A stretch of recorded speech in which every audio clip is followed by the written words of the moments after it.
အာဦးလေးတွေမှာအဖြစ်များတဲ့နှလုံးတန်ဘလောက်အရေးကြီးလဲနှလုံးတန်နဲ့ပတ်သက်လို့ကျွန်တော်ဒီမိတ်ဆွေကကျွန်တော်စီစဉ်လေးမှာတင်ဆက်ပေးဖို့တောင်းဆိုထားတဲ့အတွက်ကျွန်တော်ဒီဗီဒီယိုလေးကိုအများဆုံးလုပ်ပေးလိုက်ခြင်းဖြစ်ပါတယ်ဒီနေ့ကျွန်တော်နှလုံးတန်နဲ့ပတ်သက်လို့စုံစုံလင်းလင်းပြောပြပေးသွားမှာပဲဖြစ်ပါတယ်နှလုံးတန်ကဘာကြောင့်ဖြစ်တာလဲဆိုရင်နှလုံးတန်ကချင်းကိုက်လို့ဖြစ်တာအာဦးလေးတွေအချင်းချင်းထိတွေ့ုံနဲ့နှလုံးတန်မဖြစ်နိုင်ပါဘူးပြီးလို့ရှိရင်သူတို့အတူတူစားရုံနဲ့လည်းမဖြစ်နိုင်ပါဘူးရေအတူတူတောက်ရုံနဲ့လည်းမဖြစ်နိုင်ပါဘူးပြီးလို့ရှိရင်ဒီမြေကြီးတွေအညစ်အကြေးတွေစားရနေဖြစ်တာလည်းမဟုတ်ပါဘူးနှလုံးတန်ကဘာလို့ဖြစ်တာလဲဆိုတော့ချင်းကိုက်လို့ဖြစ်တာပါနှလုံးတန်ရှိတဲ့အာဟုတကောင်ကိုချင်းကကိုက်လိုက်ပြီဆိုရင်အဲ့ဒီနှလုံးတန်ရဲ့သားလောင်းလေးတွေကချင်းခန္ဓာကိုယ်ထဲကိုပါသွားပါတယ်ပါသွားပြီလို့ရှိရင်နောက်ထပ်အာဟုတကောင်ကိုသူကိုက်လိုက်တဲ့ချိန်ကြလို့ရှိရင်အဲ့ဒီချင်းကနေပြီးတော့ကြတော့အာဟုလေးရဲ့ခန္ဓာကိုယ်ထဲကိုအဲ့ဒီနှလုံးတန်ရဲ့သားလောင်းလေးတွေရောက်သွားပါတယ်ပြီးရင်အဲ့ဒီနှလုံးတန်တွေကအာဟုလေးရဲ့ခန္ဓာကိုယ်ထဲမှာဖြည်းဖြည်းချင်းကြီးထွားလာပါတယ်ကြီးထွားလာပြီလို့ရှိရင်သူတို့ကအဆုပ်ကိုရောက်မယ်နှလုံးကိုရောက်မယ်သွေးကြောတွေကိုရှောက်ပြီးတော့ပတ်မယ်အဲ့ဒီမှာနှလုံးတန်ရဲ့ယောဂလက္ခဏာတွေစပြီးတော့ဖြစ်လာတာပဲဖြစ်ပါတယ်အဲ့နှလုံးတန်ဖြစ်လာပြီဆိုရင်ယောဂအဆင့်၄ဆင့်ရှိပါတယ်ပထမဆုံးအဆင့်ကတော့နှလုံးတန်တွေခန္ဓာကိုယ်ထဲမှာမများသေးခင်အခြေအနေပေါ့နော်အဲ့ဒီအချိန်မှာဆိုအာဟုလေးတွေကချောင်းလေးတွေစိုးမယ်ဒီလောက်ပဲဖြစ်တယ်အဆင့်2ရောက်လာပြီဆိုရင်တော့နှလုံးတန်ပမာဏနည်းနည်းများလာပြီအဲ့လိုများလာပြီဆိုရင်အာဟုလေးတွေကပျော့ခွေနေတာမျိုးရှိမယ်ပြီးလို့ရှိရင်လေ့ကျင့်ခန်းတွေပြင်းပြင်းထန်ထန်လုပ်ရင်မောမယ်ပြီးရင်ချောင်းဆိုးမယ်အဲ့ဒါပြီးလို့ရှိရင်သူတို့ကအသက်ရှူရခက်တာမျိုးလေးတွေနည်းနည်းရှိတယ်အဆင့်3ရောက်လာတဲ့အချိန်မှာဆိုရင်တော့အာဟုလေးတွေကအကိုလေးချိန်တွေလည်းတည်တသာကျသွားမယ်ချောင်းဆိုးတာလည်းပို့ပြီးတော့ပြင်းပြင်းထန်ထန်ဆိုးမယ်ပြီးရင်သူတို့ကမောမယ်အသက်ကိုခက်ခဲရှူရမယ်ပြီးရင်နှလုံးကကြီးနေမယ်အဆုတ်ကပျက်စီးလာမယ်နောက်ဆုံးအဆင့်4ကတော့အသက်အန္တရာယ်ကိုစိုးရတဲ့အနေအထားထိဖြစ်လာပါတယ်အဲ့လိုအချိန်ဒီမှာဆိုရင်အာဟုလေးကဘာဖြစ်လာမလဲဆိုရင်သူတို့ကဒီတန်တွေကသူတို့သွေးကြောတွေကိုတွားပိတ်တယ်သွေးကြောတွေတွားပိတ်သွားတဲ့အတွက်သူတို့ကသတိလစ်တာတွေဖြစ်တတ်တယ်တက်တာတွေဖြစ်တတ်တယ်ပြီးလို့ရှိရင်သူတို့အမောမခံနိုင်ဘူးပြီးလို့ရှိရင်စီးတွေအယောင်ချင်းရင်ကြီးတွေတွားတာမျိုးတွေဖြစ်တယ်အဲ့ဒီအနေအထားစီတော်တော်ဆိုးဆိုးပါတချို့တိုးတက်နေတဲ့နိုင်ငံတွေမှာတော့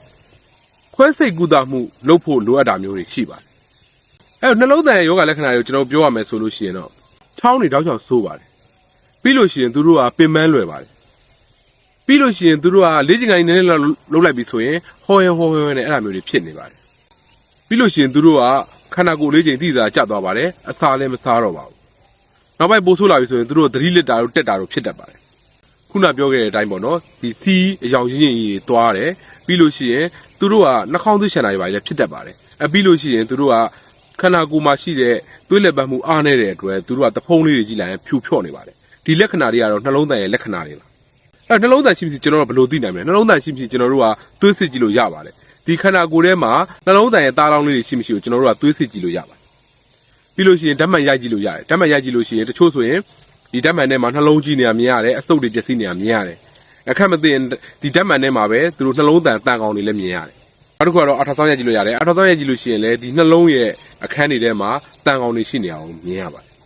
ဟုတ်ပြီအဲ့ဒါဆိုကျွန်တော်နှလုံးတန်ကိုဘယ်လိုကုကြမလဲနှလုံးတန်ဒီကျွန်တော်စကားကိုဖျက်ပြောလိုက်အောင်မယ်နှလုံးတန်ကကာကွယ်တာသာတင်အကောင်းဆုံးဖြစ်ပါတယ်ကျွန်တော်တို့ကုပြီဆိုရင်တော်တော်ခက်ခဲကုရပါတယ်နှလုံးတန်ကိုကုရမယ်ဆိုရင်တော့ပထမဆုံးအဆင့်အနေနဲ့ဆိုရင်တော့ကျွန်တော်တို့အာဟုလေးတွေကိုကျွန်တော်တို့အေးစစ်စစ်တေချာအနားယူခိုင်းရပါမယ်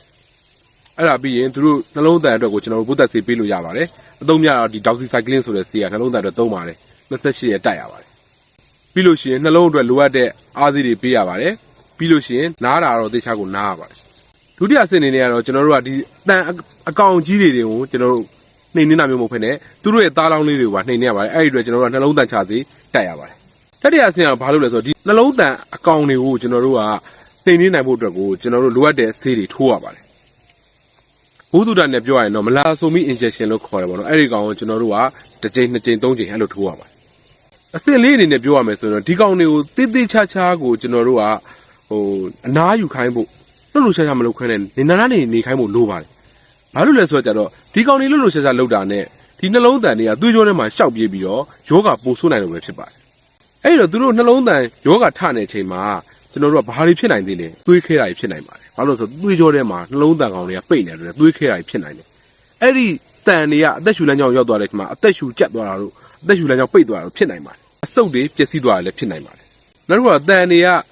ကျွန်တော်တို့ကုလိုက်လို့ထဲမှာအသက်မရှိတော့ဘူးဆိုရင်အဲ့ဒီတန်အလောင်းတွေကသွေးကြောတွေတစ်ချောက်ရှောက်သွားတာဖြစ်တဲ့အတွက်အခြေမျိုးအာဟုလေးတွေကိုပြဿနာပေးနိုင်ပါတယ်ဒါကြောင့်မို့နှလုံးတန်တော်တော်ကိုအရေးကြီးပါတယ် ခုလိုပြောနေနှလုံးသားကုကလွယ်လားဆိုတော့ကုကတော်တော်ကိုမလွယ်ပါဘူးတော်တော်ခက်ခဲတဲ့အနေထားပါကုကမလွယ်သလိုဈေးစကလည်းအရန်ကြီးပါတယ်သူများနိုင်ငံမှာတော့မှပဲဒေါ်လာတွေအများကြီးပေးပြီးတော့မှကုမှသက်သာတဲ့အနေထားပါဒါကြောင့်မနှလုံးသားကိုကျွန်တော်တို့ကကာကွယ်ဖို့ပဲကျွန်တော်တို့ကတော့အကြံပြုလို့တယ်ပေါ့နော်ဖြစ်လာပြီဆိုတော့ကျွန်တော်တို့နိုင်တဲ့လောက်ပဲကုလို့ရမှာဘုသူတန်နဲ့ပြောရမယ်ဆိုနှလုံးထဲမှာတန်နေနှလုံးလမ်းကြောင်းအဆုတ်လမ်းကြောင်းအသက်ရှူလမ်းကြောင်းတွေမှာတန်နေပိတ်နေဆိုရင်ကျွန်တော်တို့ကဒီသွေးကြိုးကနေတစ်ဆင့်အဲ့ဒီအကောင်တွေကိုကျွန်တော်တို့ကဒီပြိုနေပေါ့နော်ပြိုနေသွားပြီးတော့ကြတော့အကောင်ရှိတဲ့နေရာကိုယူသွားပြီးလို့ရှိရင်အကောင်တွေကိုတကောင်ချင်းဖယ်တာမျိုးတွေလုပ်လို့ရတယ်ဒါပေမဲ့ဈေးစကလည်းအရင်ကြည့်ပါတယ်ဖယ်အကောင်တကောင်ချင်းဖယ်လို့အကုန်ဖယ်လို့ရဆိုအကုန်လည်းဖယ်လို့မရဘူးနှလုံးထဲမှာရှိတဲ့ကောင်တွေအကုန်ဖယ်လိုက်လို့ရှိရင်နှလုံးကချက်ချင်းကိုအတက်ရသွားနိုင်ပါတယ်ဒါကြောင့်နှလုံးတန်ကူရတာခက်တဲ့ဈေးစကကြည့်ရဆိုအောင်ပြောတာပါ